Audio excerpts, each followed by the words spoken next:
Participants, very good morning to you all.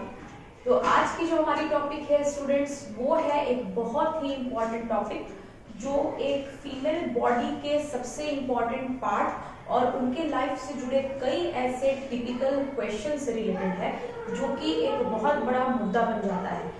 Yes, हम बात कर रहे हैं एक फीमेल के सबसे एक्सटर्नल बॉडी पार्ट की, जिसको हम कहते हैं एक्सटर्नल जेनिटिलिया। एक्सटर्नल जेनिटिलिया यानी कि बाहरी जनन अंग। तो बाहरी जनन अंग जो है स्टूडेंट्स, बेसिकली हमें ये पता है कि फीमेल बॉडी में जो सबसे एक्सटर्नल है दैट इज नोन एज योनि, वेजाइना। लेकिन योनि के साथ साथ काफी ऐसे पार्ट्स जुड़े हुए हैं जिनकी जानकारी आपको होनी चाहिए। तो चलिए स्टार्ट करते हैं फीमेल बॉडी के बारे में। मैं आपको बता दूं कि सबसे पहले फीमेल में जो योनि होती है, जो वेजाइना होती है, वो एक मसल के ऊपर डेवलप होती है। वेजाइना की जो छिद्र होती है, जो पोर होती है, जो छेद होती है, जिससे पेनिस को इंसर्ट किया जाता है या सेक्सुअल इंटरकोर्स का प्रोसेस होता है। और नंबर 2, जिससे चाइल्ड बर्थ होता है। यानी कि वेजाइना को डुअल ऑर्गन बताया गया है जिससे दो काम किए जाते हैं। वन इज इंसेमिनेशन, मीन्स सीमेन का फीमेल बॉडी में जाना, और दूसरा होता है कि बच्चे का जन्म होना। तो ये जो वेजाइनल ओरिफिस है ये एक मसल पे पाया जाता है। सबसे पहले मैं आपको इस मसल का नाम बता दूं। इस मसल को हम वेस्टिब्यूल कहते हैं। This is known as vestibule. ठीक है, अब ये जो वेस्टिब्यूलर पार्ट है इस पर दो छिद्र बताई गई। सपोज कीजिए ये एक छिद्र नीचे है और ये एक छिद्र ऊपर में है। ऊपर में जो पोर है स्टूडेंट्स, इसको हम कहते हैं यूरेथ्रा। फीमेल में यूरिन यहाँ से रिलीज किया जाएगा, दैट इज कॉल्ड यूरेथ्रा। और नीचे में जो छिद्र आप दिख रहे हैं इसको हम कहते हैं, this is known as vagina. इसको हम क्या कहते हैं? वेजाइना कहते हैं। यानी कि यहाँ से ही सेक्सुअल इंटरकोर्स यानी कि संभोग की प्रक्रिया की जाती है और साथ में यहीं से ही शिशु का जन्म होता है। स्टूडेंट्स, मैं आपको बता दूं कि ये जो अंदर की लेयर होती है ये काफी सॉफ्ट होती है। इसके बाहर में एक पतली परत देखी जाती है, एक पतली झिल्ली होती है, एक पतली सी परत होती है जो दोनों तरफ से इस अंदर वाली रचना को कवर करके रखती है, ढक कर रखती है। तो इस पतली झिल्ली को कहा गया है labia minora. This is called labia minora.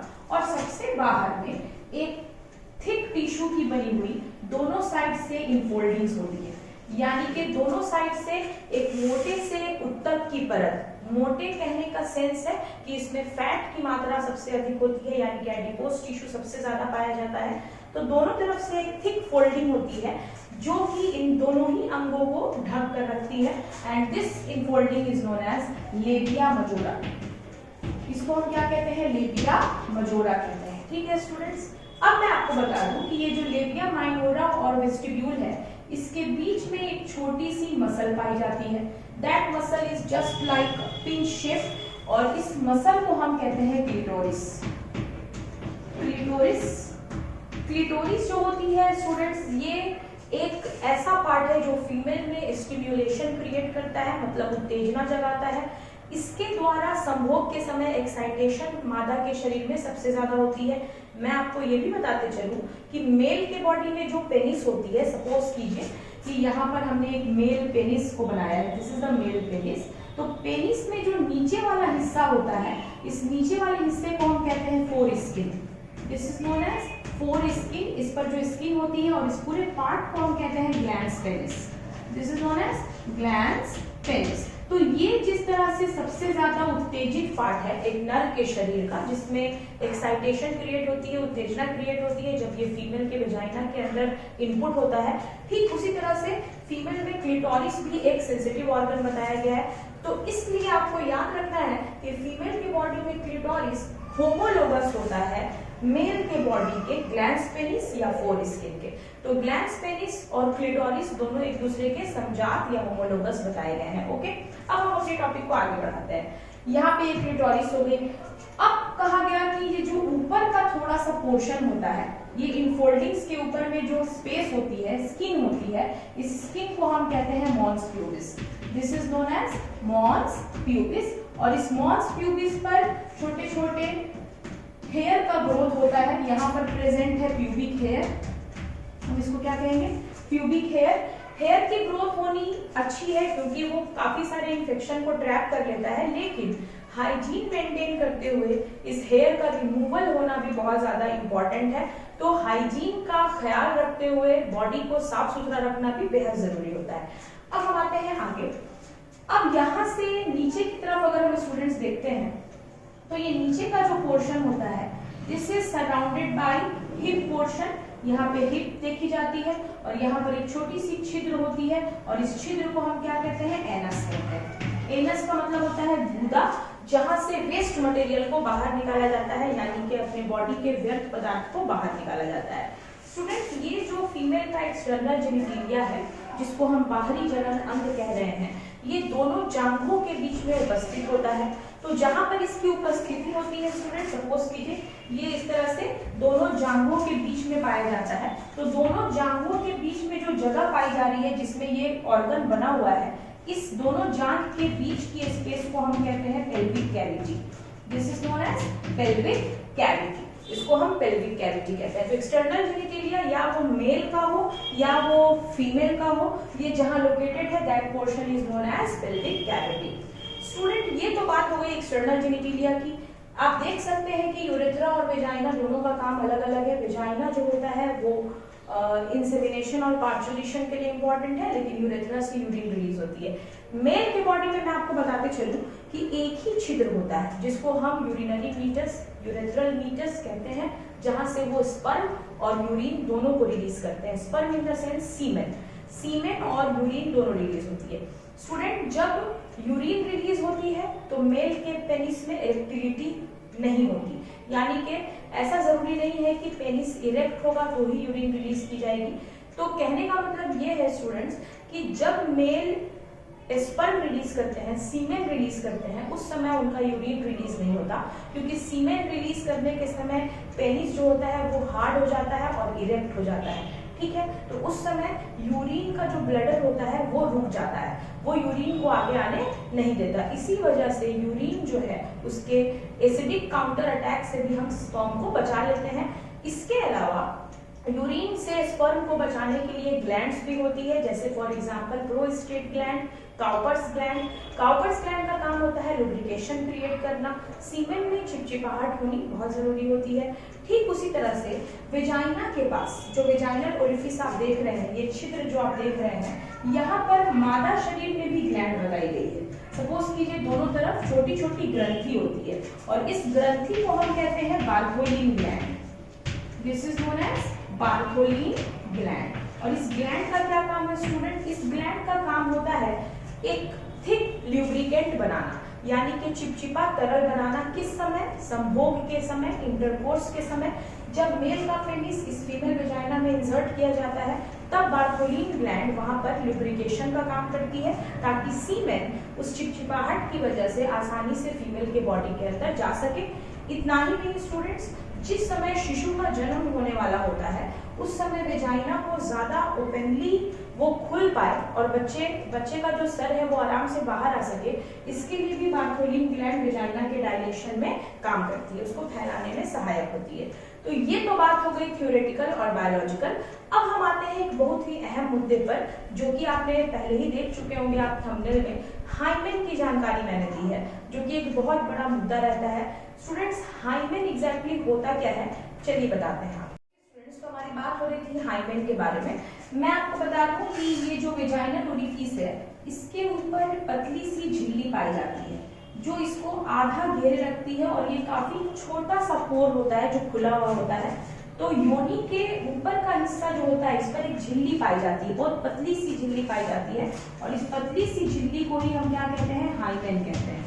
कई बार हाइमेन सवाल का मुद्दा बनता है। क्यों बनता है, मैं आपको बता दूं।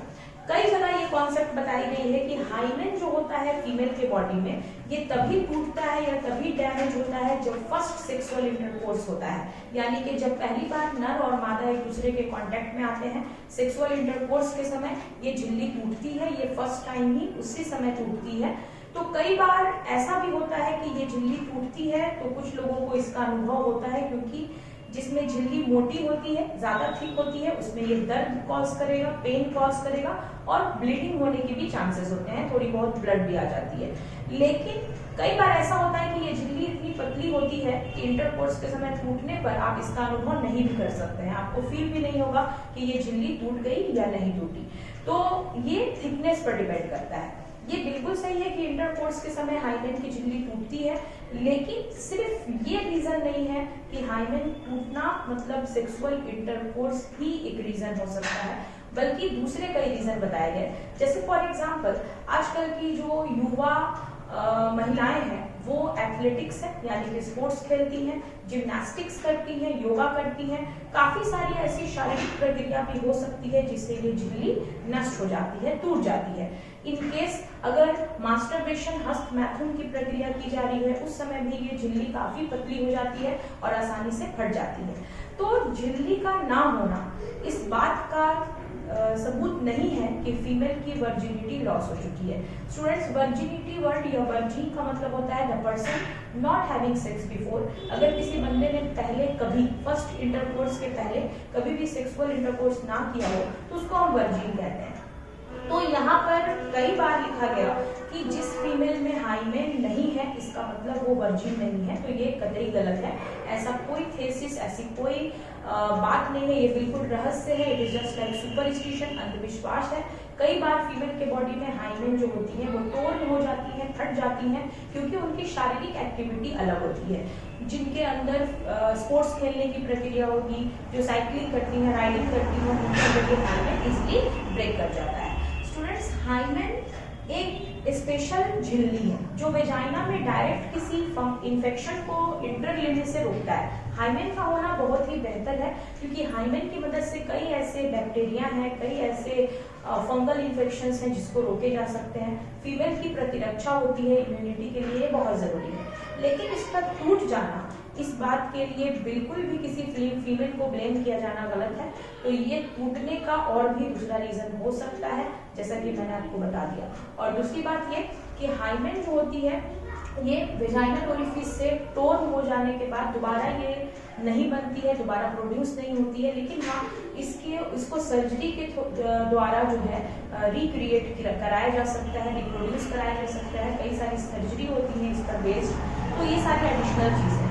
लेकिन हाइमेन परत वेजाइनल ओरिफिस को ढक कर रखती है, ठीक है। तो हाइमेन होना ब्लेम की बात नहीं है, या ना होना ब्लेम की बात नहीं है, क्योंकि ये एक फीमेल ऑर्गन का पार्ट है जो किसी अदर एक्टिविटीज की वजह से भी शेड ऑफ हो जाता है। तो यहाँ पर मैंने आपको जो पढ़ाया कि इंटरकोर्स के समय भी ये हाइमेन ब्रेक कर सकती है या उसके पहले भी ये ब्रेक कर चुकी हो सकती है।